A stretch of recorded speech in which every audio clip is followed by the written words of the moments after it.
భారత్ పాక్ యుద్ధంపై మరొకసారి స్పందించారు American president Trump. దానికి సంబంధించిన బ్రేకింగ్ న్యూస్ ఇది. సో ఆయన ఏమన్నారో చూద్దాం.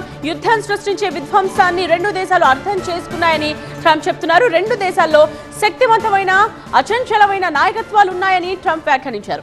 చారిత్రక నిర్ణయంలో అమెరికా సాయపడటం గర్వంగా ఉందన్నారు ట్రంప్. రెండు దేశాలతో వాణిజ్యం పెంచుకుంటామని చెప్పారు. రెండు దేశాల నాయకత్వాలు గొప్పగా పనిచేశాయని ట్రంప్ కితాబునిచ్చారు. రెండు దేశాల మధ్య మధ్యవర్తిత్వం చేస్తానని ట్రంప్ సంకేతాలు కూడా ఇచ్చారు. కశ్మీర్ సమస్య పరిష్కారానికి కృషి చేస్తానని చెప్పారు ట్రంప్.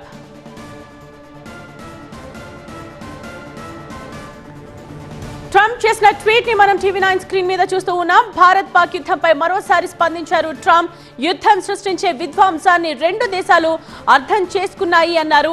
అయితే ఈ రెండు దేశాల్లో శక్తివంతమైన అచంచలమైన నాయకత్వాలు ఉన్నాయి అంటూ పొగిడారు. చారిత్రక నిర్ణయంలో అమెరికా సాయపడటం గర్వంగా ఉందని చెప్పారు ట్రంప్. రెండు దేశాలతో వాణిజ్యం పెంచుకుంటామని కూడా ప్రకటించారు. ఇక రెండు దేశాల నాయకత్వాలు గొప్పగా పనిచేశాయని ట్రంప్ కితాబునిచ్చారు.